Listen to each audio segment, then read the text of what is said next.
మరి చెప్పు ఏడుకో లేదు మదియ పరిగారము చేయి నీ సినిమా తగినరికి మదియ దేవుడికి వేళ జాగ్రత్త.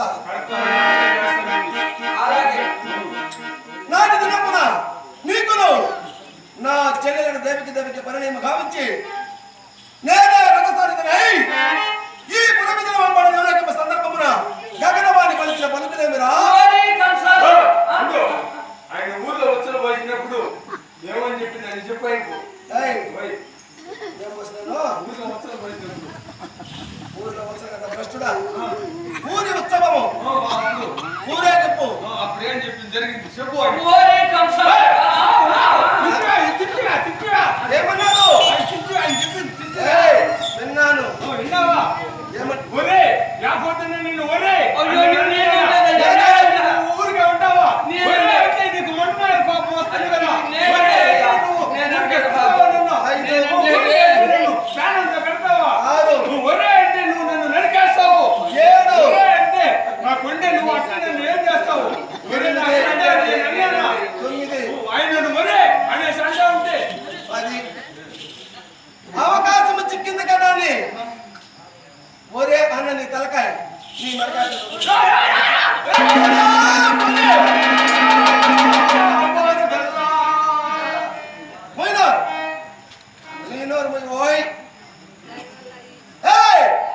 గగనవాణి పలికిన పలుకులేమన్నారు?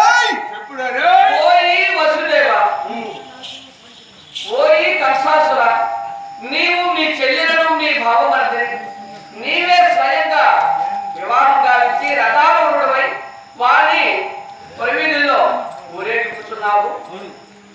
వారి గర్భమందున పుట్టిన డెంబకుని వారిని ప్రాణహాని నిమక్కానికి వెంటనే రథం పడినటువంటి నా చెల్లెలైనటువంటి దేవిని ఈ ధరాతమును బలమైచి మధ్య కరమాలము చేయి ఆమె కంటి పునహింప నీవు మధ్య పదముల పడి నాకిచ్చిన వాగ్దానం ఏమి? నాకు ఇచ్చింది ఏమని ఇచ్చినావు? అమ్మాయి కూడా అసాధ్యం నీవు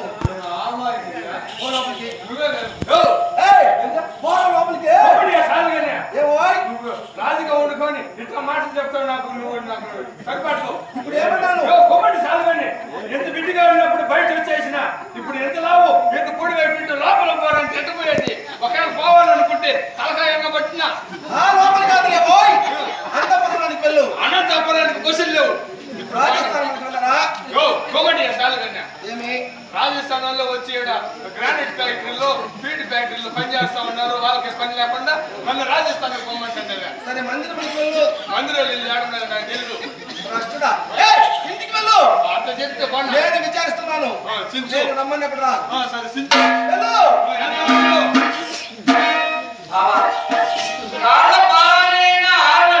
నూతన వధువరుడు మీ చెల్లి గారిని ఎందుకు పట్టు పెట్టేస్తున్నారు? మా గర్భమందులో పుట్టిన డెబ్బకుల వరకు మీకు ప్రాణహాని ఆశీర్వాదం కలిగినది. మా గర్భస్థ శిశువులను ప్రతి ఒక్కరికి గర్భాంబకు ఆహుతిగా అనుసరించమని వాగ్దానం చేసింది. మరి ఇచ్చారా? పుట్టిన శిశువులు పుట్టినట్లే ఇచ్చారు. ఇచ్చాం బాబా. ఏడవ కాన్పు భిన్నమైపోయింది. పెన్నమ్మ అయిపోయిందట. పెన్నమ్మ కాదురా మూర్ఖుడా. భిన్నము విచ్ఛిన్నమైపోయిందట. పోతే పోతే పో. అష్టమి కర్మ శిశువు ఏమి విన్నావు? అష్టమి కర్పో ఆరుబిడ్డ బాబా. అక్కడెక్కడో పుట్టిన నేను అడగల చెరసాలలో నీకును నా చెల్లెలికి జన్మన శిశువు ఏమి బిడ్డ? సాక్షిగా ఆడబిడ్డే బాబా. ఏమి బిడ్డ?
ఇచ్చారు.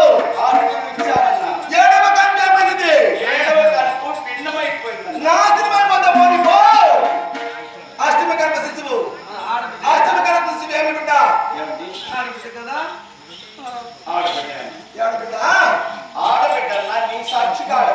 ఇచ్చారులే యోగమాయుడు.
నిన్ను వధించువాడు వేరొక చోట చెప్పి అంత ధనమై నేను నారాయణ చేసి అందరి సమర్పణ నిలిచినాడే.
ఆదరించు సత్కరించు అన్నలున్నారు కానీ ఇలాగా భర్తగారిని చంపి వైద్యుడు చూపేవాడిని నిన్నే చూస్తున్నానన్నా. వీడియో నీలాగా పశ్చిమ గర్భ శిశువును రేపల్ల వాడను దాచాడు దాచాడు.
అంతేకాని నా భర్తగారు ఎలాంటి అవకాశం చేయలేదు.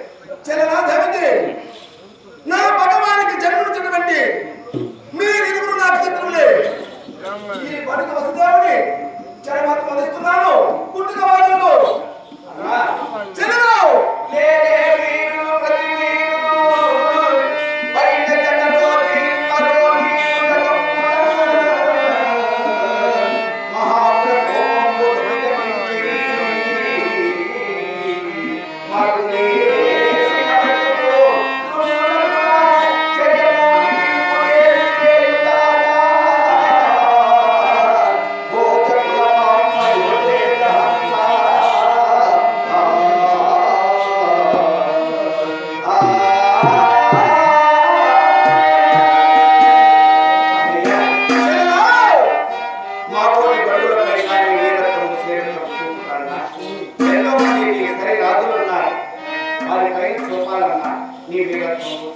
నా భగవానికి జన్మనిచ్చినటువంటి ఈ బడుగు వసుదేవుడు నాకు శత్రువే, పుట్టుక వాడును.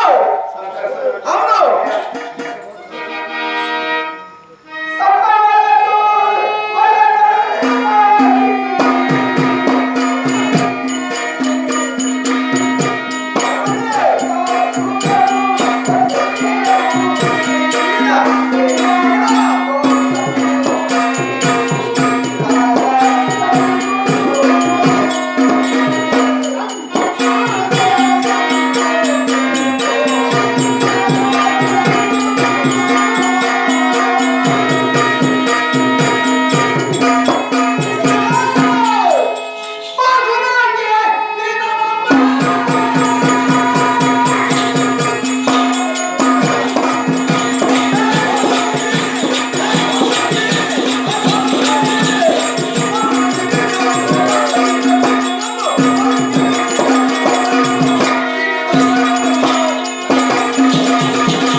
నీకు ముక్కులే పెట్టమంటే ముక్కులే పెట్టినాడు, నీకు చెవులే పెట్టమంటే చెవులే పెట్టినాడు, నీకు గొంతులేకి పెట్టమంటే గొంతులేకి పెట్టినాడు, నీకు కడుపుకు కానీ పెట్టినాడు ఆయన. ఏంద్రా? మనం ఏం తప్పు చేశాం రా సేవక? అన్నీ ఎక్కువగా ఏమి తప్పు చేశాను నేను? ఏడు కావాలంటే అన్నీ నేను ఏమేం చేశాను రా? నీకు ఆయన ఆతుల దగ్గర పెట్టినాడు, ఆతుల దగ్గర పెట్టినాడు ఆయన. కళ్ళకి పూలు తండ్రి, పూలు పెట్టినాడు, నీకు సూలు లేక పెట్టినాడు, చెవులో కమ్మలు తీస్తాము, నీకు ముక్కు లేక పెట్టినాడు, ముక్కలు తీస్తాము, నీకు గొంతు లేక పెట్టినాడు, నెక్లెస్. నీకు చేతి గడిచినాడు. మరి నేను అడిగిన ప్రశ్నకు నీవు సూటిగా సమాధానం చెప్తున్నావా? అలాగే చెప్తా. సరేనా? వీడిని కొత్తతనము లోపల పంపించు. ఎట్లా కానీ ఇరుకో గిరుకు పండించారు లోపలికి. చెల్లెలా? సేవకు చెల్లించుకున్నావా? నీకు కోరుకున్నది కోరినట్టే నీకు ఇద్దాం తల్లి. నేను అడిగిన ప్రశ్నకు సూటిగా సమాధానం చెప్తున్నావా? అలాగే.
Yeah.